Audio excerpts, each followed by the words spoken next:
Сәлем достар, басты кейіпкеріміз оқуын аяқтап, арманы мұғалім болу деп армандап жүрген қыз келесі қалаға барады. Бірақ ол жерде мұғалімдік емес, басқа зат күтіп тұрғанын екі ұйықтаса да түсіне кірмейтін еді.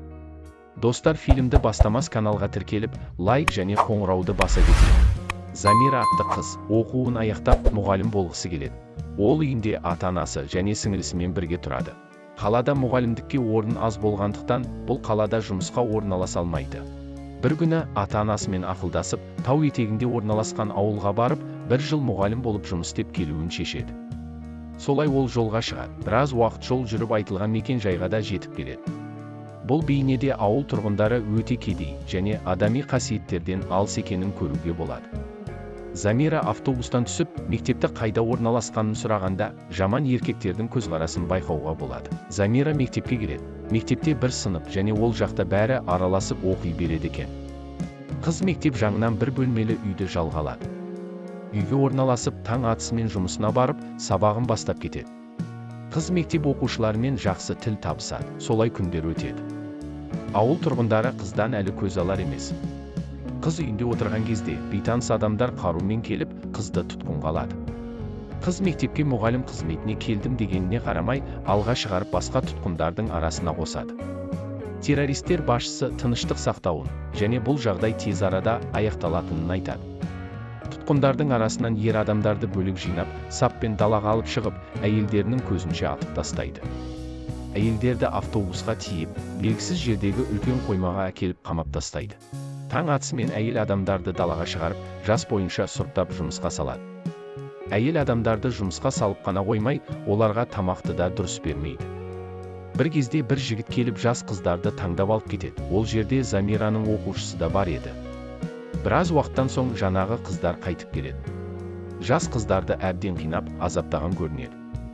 Оқушысымен түсте әңгімелесіп отырған кезде, бір жігіт келіп өзімен бірге жүруін сұрайды. Өзімен бірге ертіп апарып, бір бөлмеге кіргізеді. Артынан белгісіз үш ер адамды кіре келеді. Қыздың қасына келіп шешінуін сұрайды. Егер қарсылық білдірсе атып тастаймын деп қорқытады. Қыз амал жоқтан ер адамдардың айтқанына көнеді. Мира осыдан өз-өзіне келе алмай жүреді. Іштей өз-өзін жеп, қол жұмсамақшы да болады. Солай күндер жалғасады. Жігіттер керек ұнатқан қыздарын алып пайдаланып жүрді. Террористердің мақсаты жерге таласып, осы қалашықты басып алу екен. Осы іс-әрекеттің кесірінен талай әйелдер көз жұмады. Олар өз ара сөйлесіп, бір күні осы жағдайдан құтылатынына үміттеніп жүрді. Осы қиыншылыққа шамасы келмей Замира жынды бола жаздайды. Айнаға қарап, боянып мен енді осындай қызбын деп тағдырына тән береді. Bir күні оны сабаздардың қолбасшысы шақырады. Ер адам қыздан осы жерге қалай тап болғанын сұрайды. Қысқасы Замира барлығын айтып береді. Ер адам оған жуынып, әдемі көйлегін кіп келуін бұйырады. Қыз бөлмесіне келіп боянып жатқанда, әйелдер оған сен енді жөзекшесін деп ұрса бастайды. Замира мен тірі қалу үшін барлығына дайынмын деп айтады.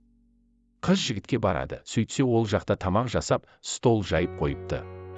Көптен бұндай тағам жемеген Замира көзі жайнап кетеді. Ол жігітті жаман емес жігіт деп түсіне бастайды. Солай тамақтанып отырады, бірақ өзін тұтқында екенін ұмытқан жоқ. Ер адамның 6 жасар баласы бар екен.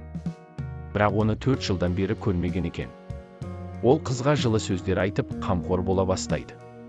Олар уақыттарын бірге өткізеді. Келесі күні қайта бөлмесіне келген қызды әйелдер қоршап алып ұрсады.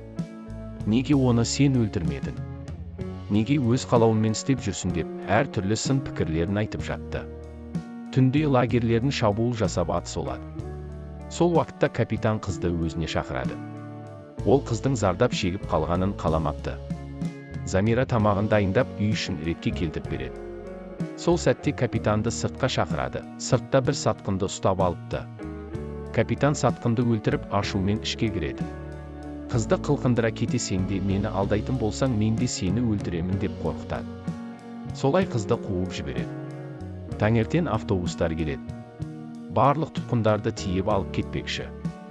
Бірақ Замираны емес, оны капитан өзіне шақырады.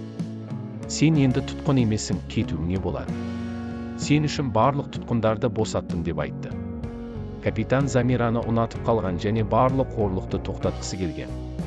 Замира бір мезетте ойланып қалады. Ол капитанмен қалғысы да келеді.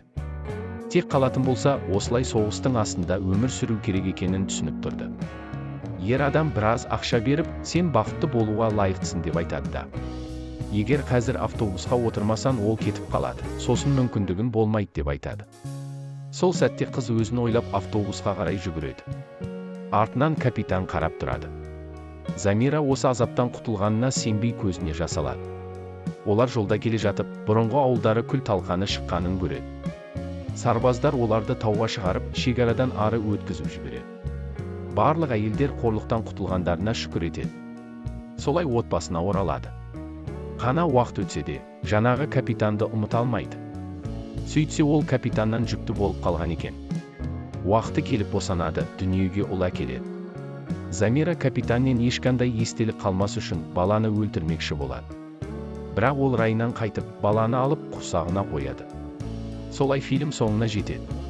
Фильм 1992 және 1993 жылдары Босния елінде орын алған. Достар, комментарийге фильм жайлы ойларыңызды жазып кетуді ұмытпаңыздар.